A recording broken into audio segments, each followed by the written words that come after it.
Well, good morning, everybody. Happy weekend. We made it yet again. You're listening to the RepcoLite Home Improvement Show, sponsored by Benjamin Moore. And today's episode is unusual. It's the most unusual episode I've ever aired, so buckle up.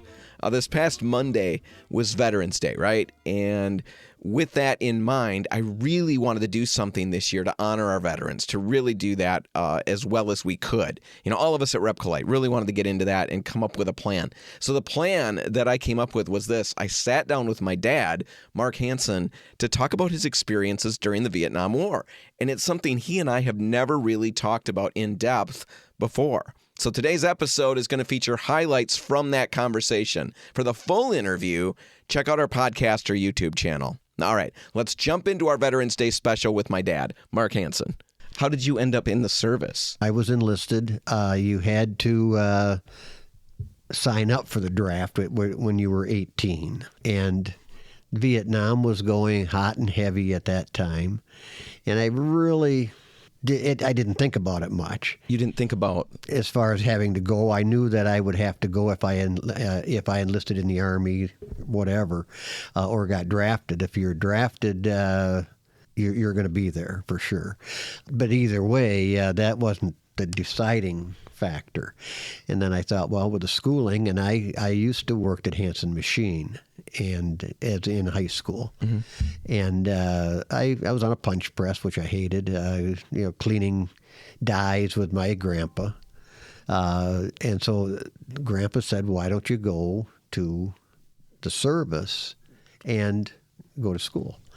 And so, I went down to the naval recruiter, and didn't hit me at the time, but I think the Navy, the Marine and the Navy recruiter, Marines are part of the Navy, and so they could stay in there together. And I thought, well, I didn't think anything of it. I thought he didn't have a room by himself, so he didn't want to come over here. But I talked to them, and then they had said, well, here's a pamphlet. I got a little book, and I went through it. And there was tool and die making. There was electrician, a lot of different schooling. And really didn't know what I wanted. But then I thought, well, I'm going to enlist. And they gave me my time I had to be there for boot camp was in October in 1967. And then we had to go to Detroit with a group for physicals and things like that. And I passed the physical, obviously. And obviously, you've got the Hansen physique. Exactly, right, exactly. Physical specimen. Not real bright up on top, but no, but we're physically sound. But then I was he said there was this guy that came in, an officer. Yeah. He said, here's this catalog or little book. Go through it and look and see what you really want to do. Well, then he came back and he said to me, okay, now you, and you. He picked four of us. Yeah. You're going to be corpsman. Okay. Okay, I said. What's a corpsman? Well, it's a medical, and they do the medical things, work in a naval hospital ship. And I said, well, okay. Never thinking that with a corpsman, you're going to go any place other than naval hospital. So that's what you anticipated. Well, that's what I anticipated, but it was, I didn't know. When does the schooling part kick in? Well, I had to go to boot camp and graduated from boot camp. I could march. I could, follow orders. And then I had to go to school. It was a Class A school. We called it Corps School. It was Hospital Corpsman School and medical. And so we did the medical training and testing and learning. They told us you could be a registered nurse after the service if you went to school for another year. Okay. I thought, well, you didn't want to do that. Didn't want to do that. And but I got through that, and then they said you're going to go to a naval hospital. And so I got out, but then... How long were you there in the boot camp? Boot camp was 12, 13 weeks, if I remember right, 14 weeks. So you're doing all kinds of physical stuff. That's physical stuff, like what we see in the movies. Somewhat. The Navy was a little different because you had to learn. What did you do in the Navy? You had to learn how to tie knots. Are you making a joke, or is that no? real? No, you had to learn how to tie knots, and then they have at the boot camp, and we went to San Diego a couple of years ago, and the boot camp is closed, but they had a big wooden ship. Nimitz, named after the admiral in World War II hero. Admiral Nimitz, I bet. Admiral Nimitz. Yeah. And they had a boat. I call it a boat. And so you had to learn how to do that and that. But I didn't pay much attention because I was going to the medical school after, boot camp. So you weren't kind of phoning it in. Just kind of blew it off, Okay. Knots. Did you learn your knots? No. Is that for when you capture people? No. The Navy ties a lot of knots. I know. For the ships, the boats. The ships, the boats. Just, pastimes, hobbies. Hobbies. Clothesline. You wash your clothes every night on tables outside the barracks, and then you have to tie them on the line in a square knot.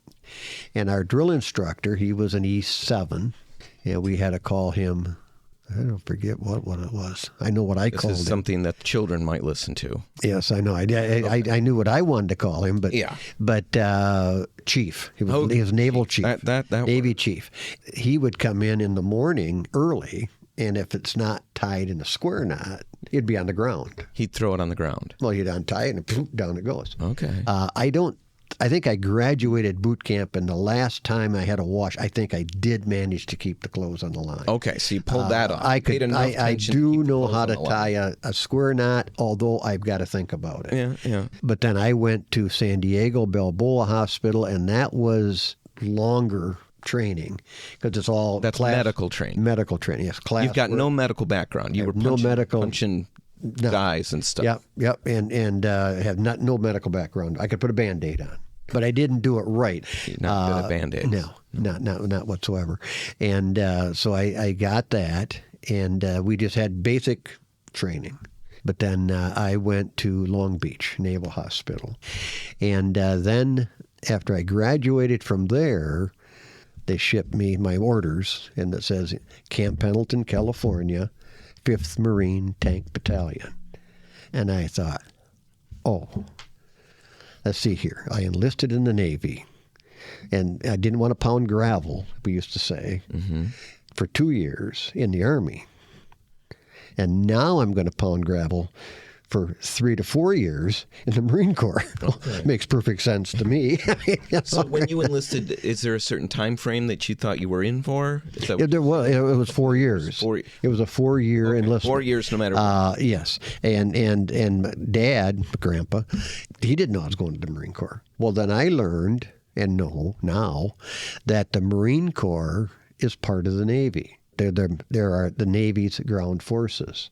So when I got there, they said, okay, now here you are. You're going to do this. And so I had, I worked in a dispensary. I learned how to shoot X-rays. I was an X-ray shooter at the hospital. But then you'd go out on bivouac with real toys, tanks. We had. You're still in the U.S. I'm in the U.S. Pendleton. And we'd go out there for 2 weeks in the field. And train. And I even got to drive a tank. The commander of... You got to drive a tank? Mm-hmm. The commander of the tank... Could you reach the pedals? Yeah, I could. I had blocks. But no, the lieutenant, he came and he said, Doc. That's what they called me. They called you Doc. They called me Doc. That's really funny because I've seen you try to do things. I know it, and I'm not. Doc, no. Yeah, but I'm not trying to fix anything. I mean, I could fix. No, even when you slice your fingers open. Oh, yeah, tape yourself up. Well, that's how you do it. Animal. You got to stop the bleeding. That's what you learned in all those weeks. That's what I learned. So they called you Doc. Yep, I think Doc. that's hilarious. I was the only one. Well, we had other corpsmen out there, but he said, Doc, do you know what? Do you want to drive a tank? Do you know how to drive it? Yeah. I almost totaled it out. Really? That's tricky to total a tank, right? I know. And the lieutenant says, okay, you go back to your gun position. Yeah, let's not drive but I never drove it. Yeah. And but I didn't want to go to Vietnam in a tank because everybody thinks they're so safe. They're not. You're stuck in it. You're stuck. And there's a little hatch down at the bottom on the floor, about a 12-inch, 15-inch square. That's your escape hatch. Now you're coming out of the bottom of the tank, and the people know that they hit the tank, and they know you're Where coming the out. escape hatch is. And so you ain't got a prayer. Yeah, that doesn't sound... And I don't have a prayer because I was the littlest guy. I'm not going to be the first one out of that hatch. These bigger ones are going to beat me out, And but we survived that, and then that was about a year. But then I got my orders to Vietnam. All right, I think we're going to pause right there, take a break, and then we'll pick up this conversation on the other side. Stick around.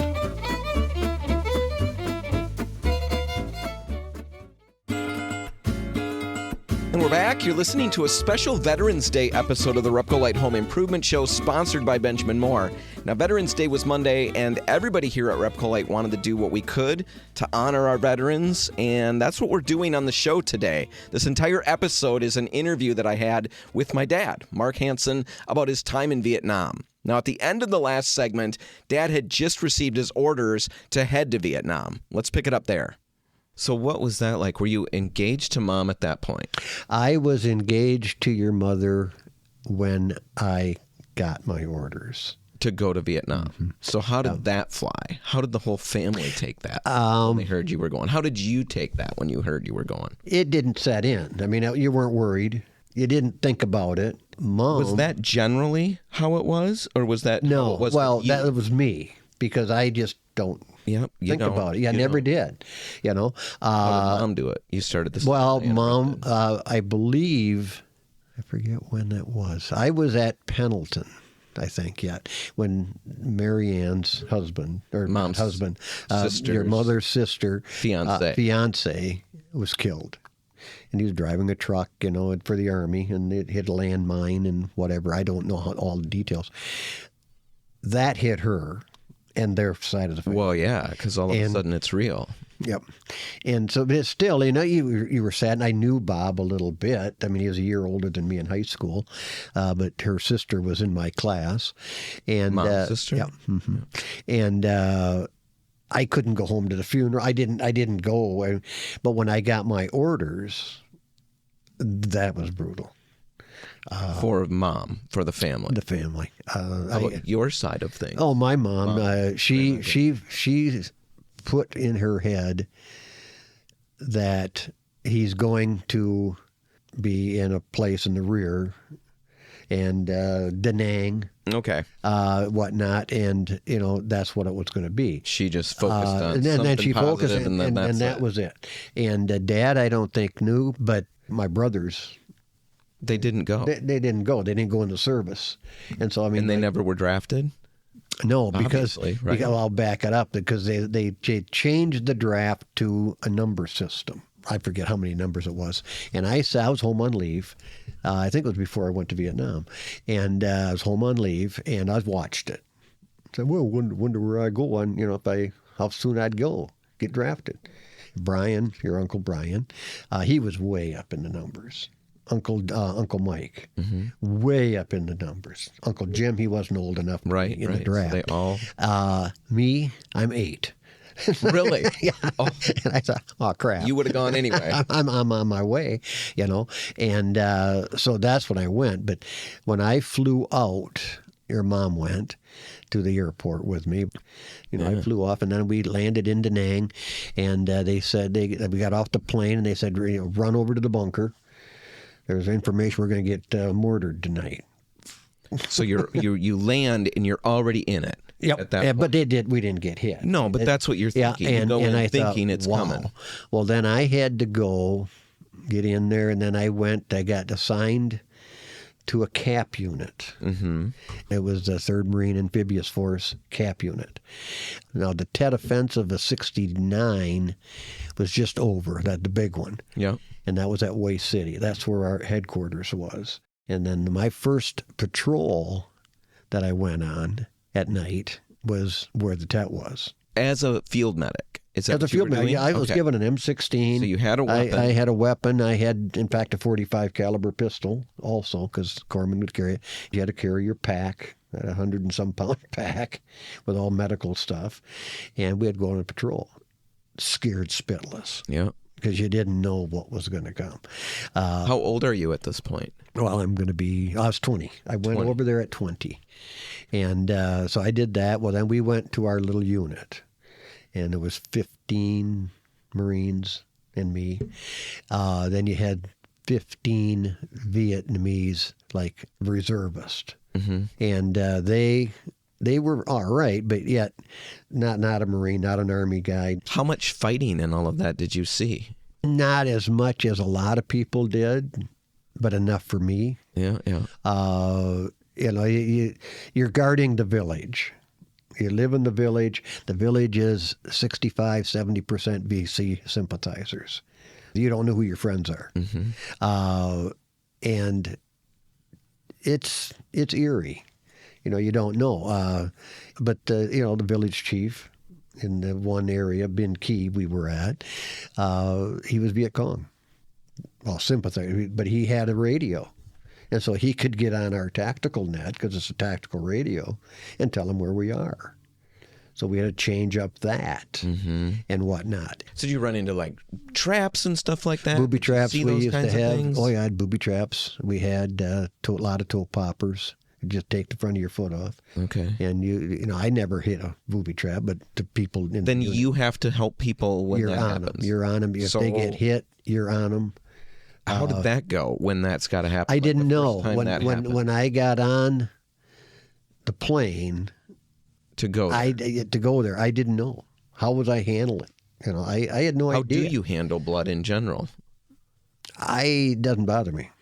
Okay. It didn't bother. Well, once I recover, once I come back to consciousness, I might be okay. But my first reaction is to.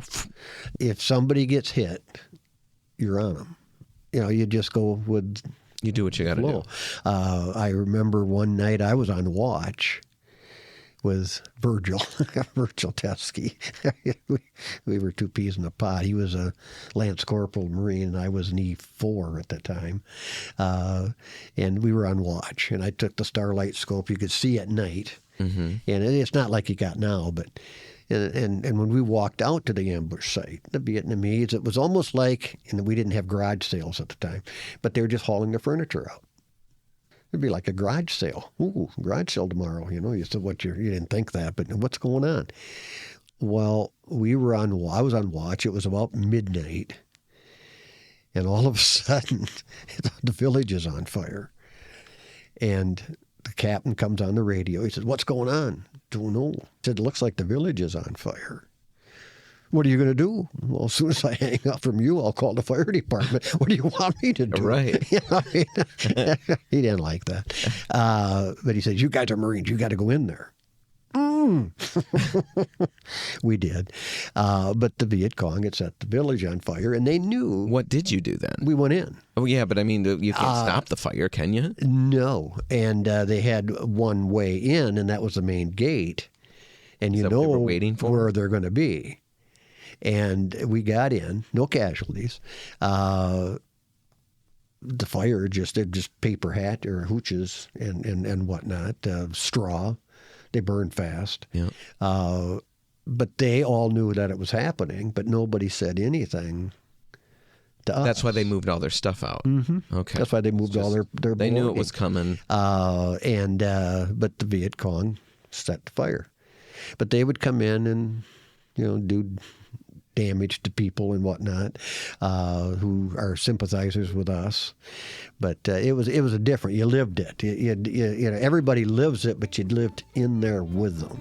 And I think we're going to pause right there, take a break, and then when we come back, we'll pick up the next part of the story. Stick around.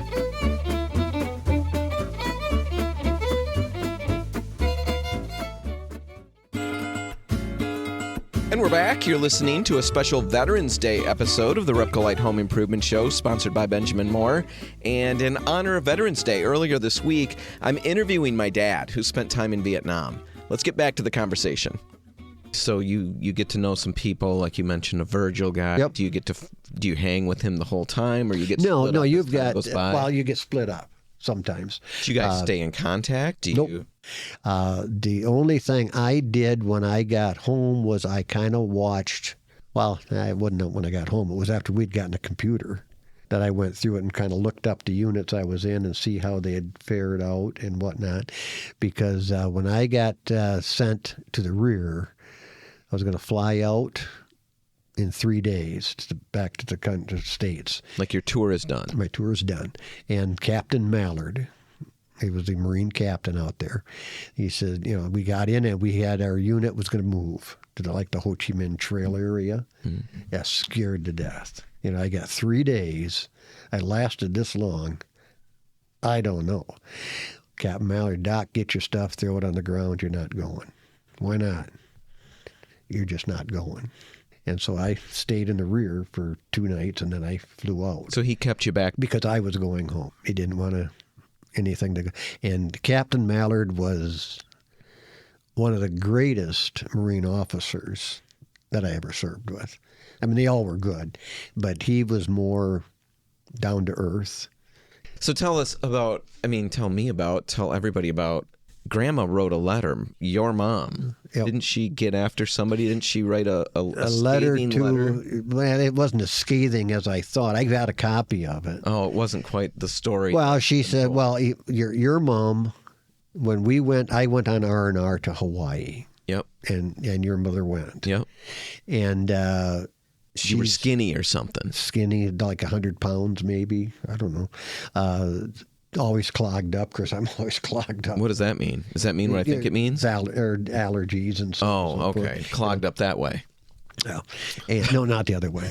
No, because I was always scared. I was afraid of where you were going with that. And then now I brought us there. Yeah, so you got you're it. stuffed up. Yeah, but allergies and whatnot, and skinny. Scrawny. And little nothing. Basically. And Grandma wrote to my commanding officer. Your mom. Yes. She took pen to paper. She wanted me, and I can't remember that she felt I should be taken out. He was in the lines or in the field for so long, and get to the rear, and then he wrote a letter back. I got a copy of it. Who is this anyway? It's a lieutenant commander in the medical corps. It's a naval officer. Did he tell you that he obviously? Oh, yeah. Yeah. In fact, did he think it was funny? No. Oh, he didn't think it was funny. Well, he thought it was. He's seen a lot of them, and but he said, "How are you?" I mean, he was concerned. Okay, how so do you you took feel? Grandma's letter seriously. Yeah, and I, of course, took it as I'm a hardcore combat veteran, not as hardcore as I thought I was, but I've been here for 10 months. No, I don't want to go to the rear. I'm great. Did they send you to the rear then, or you stayed? I stayed in the field, but I didn't feel right to me. I didn't want to leave my buddies. Yeah. Well, how many people were in that group? Well, it'd be 15 Marines. 15. That's what I thought. Well, depending on if you had a couple of medevacs, and we had medevacs at time to time, then you might be down a couple of guys, but then they'd always get a new one brought in. So the new guys coming in, how are they coming from other places, or are some of them fresh? Some of them are fresh, just right from the States. What is their mentality when they get there? Well, the same as what everybody else out, or is. they're kind of just a lot of them. I think with some of them, they're macho, and it doesn't really affect them. Others, you don't have them crying. I never seen anybody cry. You do a job, you know what you got to do, and you do it, and that's where I feel that the military, any branch, they're there for you, and we're a band of brothers basically, and you get to know the people so well. I mean, because you're in such terrible situations. But even like you'll pick on them. Yeah. Army, Navy, we're still playing football. Yeah. Yeah. But again, you take it and say, okay, yeah, we're better than you are. But you don't. I got it. It's tongue in cheek. It's like when the kids are getting after each other. Yep. That one's better than the other. That's right. So Grandma's writing letters. How did you communicate with the people back home? Letter. How often were you writing? I wasn't writing as much as they wanted me to. But I mean, I was never even stateside. I mean, my mother. So even then, my mother called me at the barracks and. Why aren't you writing? I'm busy. but no, you don't. And I did have a tape recorder, and I did tape some letters. Okay. And we had one, and your brother or your Uncle Jim, I think, said it, that they played it or playing it at supper. and we got hit. And During the recording? And I didn't turn the recording off. I didn't, we're hitting your rifle. Here we go, And they said Jim said, well, yeah, Dad and Mom, they were listening. And all of a sudden, bam. He thought, that was pretty neat, And Grandpa said, I don't know what that was. Mom, what was that? What was that? Also, Grandpa just... So I stopped doing that. No, I didn't do it intentionally. I mean, it was but they wanted to see and hear from you. How long did it take to get a letter from stateside? It would be about a week, I would say, 3, 4. Fast. It wasn't bad. Funny story was when I went to Vietnam, my last day home, night home, last date with your mom, and I came home and I put the car in the garage. The garage was a little kinked, and whatnot. Yeah. And I hit the side of the garage. You hit the garage with the car? Yeah, with the car. And the molding on the garage cracked it, and everything. And straightened it up. And went in the house, and I thought, gee, what do I got to do? Well, it's 12, what are they going to do to you? It's 12:30. I'm going to Vietnam. I mean, what's going to happen to me? You didn't tell them? No. First letter from Grandpa Hansen. First and only letter. From your dad? From my dad, your grandpa. We noticed the garage. He said, yeah, just wanted you to know, I saw the garage. I told the Viet Cong where you were at. He didn't say that in his letter. He did. And I wrote back. I couldn't. And I didn't. We didn't. But I wrote back. I said, thanks, Dad. We got hit last night. I didn't get another letter from him at all. That's like Grandpa's sense of humor. But that was his sense of humor. I saw it. I told the Viet Cong where you were. Just want you to know. And you'll never hit the garage again. I never heard that again. Yeah. But that was one that I just couldn't help myself, And I thought, what? I hit it before, and you had to tell and rat yourself. Right. Why would I want to do this now? Yeah. I'm not going to be back here for a year. All right, time for one more quick break, and then we'll wrap up this conversation on the other side. Stick around.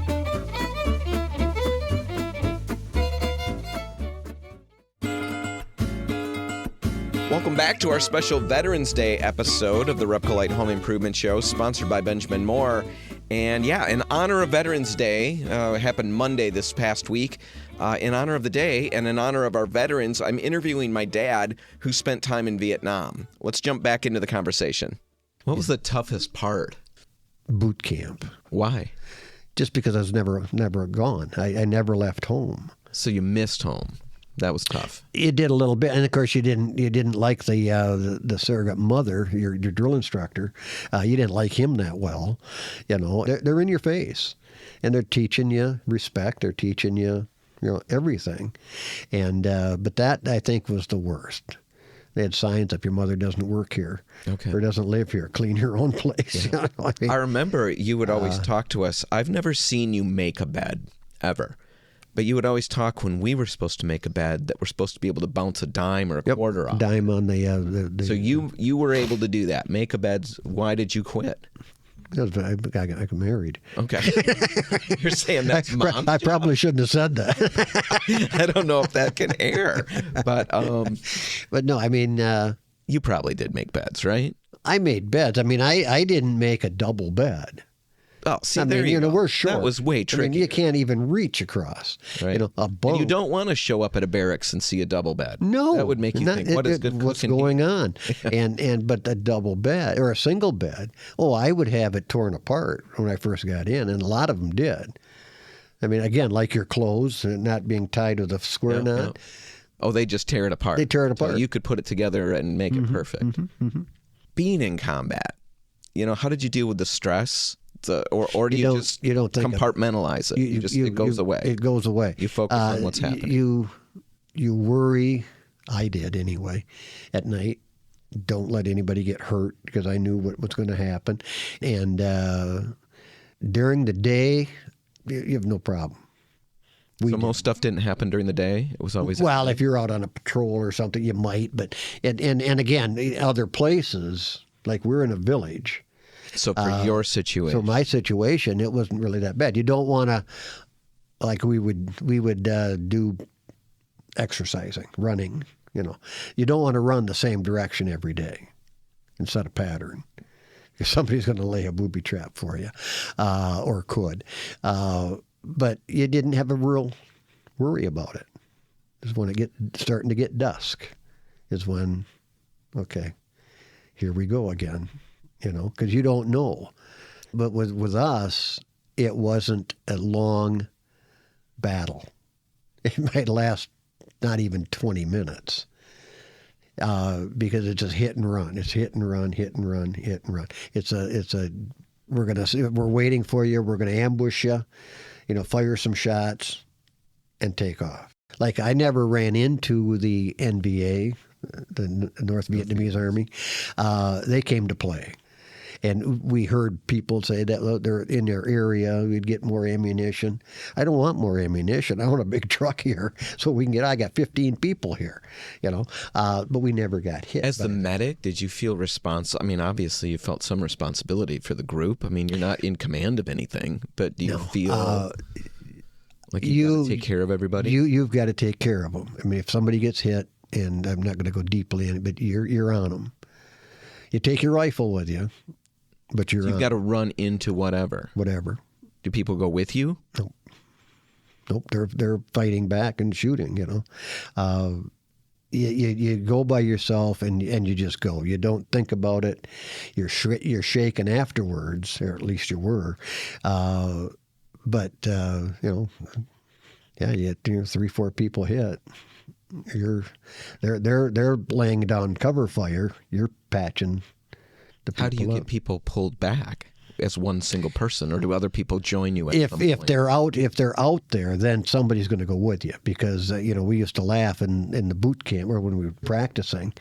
They lay down. Now you got to carry them. Okay, now you're 6'9". I'm 5'5". I ain't going to carry you. No. You're going to drag along anyway because you're so much taller than me. Right. So, I mean, there's only so much people our height can do. But you do when you get the choppers coming in, and you'd have people, you'd put them in a poncho, and carry them to the chopper and you throw them in. Otherwise, they'll come in later. And then they'll help, but they will help. I mean, everybody. Of course, we're all buddies. You're all right. They're all there. I was thinking if they're busy, when they're engaged, right? Whatever. But then you had to train somebody that if you got hit, right, they could take care of you or take over. And I always said to, Sammy was the one, Sammy Sanders, but you're going to be my cover. And if 2 people are hit and I'm one of them, I'm first. That never happened, right? You never got... No, never got hit. Anything come terribly close that you thought, oh my goodness? I'll tell you later. Okay. But yeah. Yeah. It was brutal. The other thing that really affects me is when we went to Washington with Gene and Phil.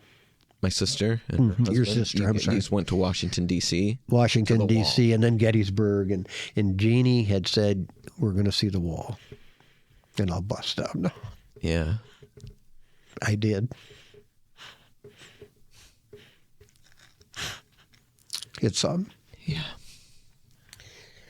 But that you look back on that, and for what? The sacrifices for what? Yeah. I don't want to belittle it. I don't want to, say, hey, I wouldn't do it again. I would, but so much. I mean, it affected so many families. Yep. Oh, well, like even with your mother's, that's my in-laws. That Mary Ann with her Bob, fiance. And I remember I got a call. I was at Pendleton, I think it was, and I got a call, and Bob was killed, and I never saw it coming. Where, why, how? Yeah. Hit a landmine with his truck. He was training, or he was? No, he was in Vietnam. In Vietnam. I never understood that. He was. I don't know what he did. I mean, I knew he drove trucks, but he ran over a landmine, and blam, And Mary Ann, his dad came over to tell Mary Ann. And then I got orders. Yeah, and then you got to go. Yep. And they really didn't know. I mean, they thought, well, we can do this all over again. But so hard. But it's What about like things you were proud of, things you did? I mean, just learning the whole medical thing, getting that first knot, that square knot. The square knot. I I can still tie that square knot. What other things, like if you look back, you really feel like you? I learned. I grew up a lot. I guess is basically what it is. I mean, I've always been footloose and carefree, and you learn some. To your detriment sometimes. Mm-hmm. Yep. Been in trouble with Mom a fair amount for that. Yeah. Now you grew up. I grew up and learned not to do it so fast. I mean, work into it slowly. But no, you learned respect. You learned respect for people, higher ups. My mother and dad. I mean, when I got out of the service and came home, your grandfather and grandmother and my mom and dad, I thought had gotten PhDs. You thought they were brilliant. So they smart. Learned a lot since I was gone. And that's what you pick up on. Yeah. People are looking at you, even with your kids, not always, but I mean, they're thinking, now you're older and they're older, but what's he know? When they're teenagers, we don't know much. As they get older and they encounter life a little bit, they realize we know a little bit more. You went to college when I wasn't looking. I mean, what is the deal? That's what I learned. I think I grew up a lot. What was it like coming home? Like you get home. I mean, because there was so much reaction to Vietnam veterans. I mean, it wasn't quite what previously had happened. I have heard from other veterans that they have had problems. I'd never had. So you didn't see that end of it, the ugly side of it. I heard about it, but didn't see it. But I did not see it. Well, now they're looking at the veterans. They're really, especially this day and age, they're doing a lot, and they should be. I don't say treated like, multi-billionaires, but hey, they're sacrificing. Well, and you've seen that end of things, and even though you came back, you sacrificed. I mean, obviously, there's a huge sacrifice. But I look at my experiences there as a life experience. At the time, I didn't. Yeah. Now, you'd never really ever got into watching any of the movies, war movies of any kind. You don't really Vietnam War movies. I don't really watch. I have been listening and seeing, with the wall and whatnot. That wall was something. Yeah. And that brought back memories. And you remembered the nights, when you put them on the chopper. Yeah.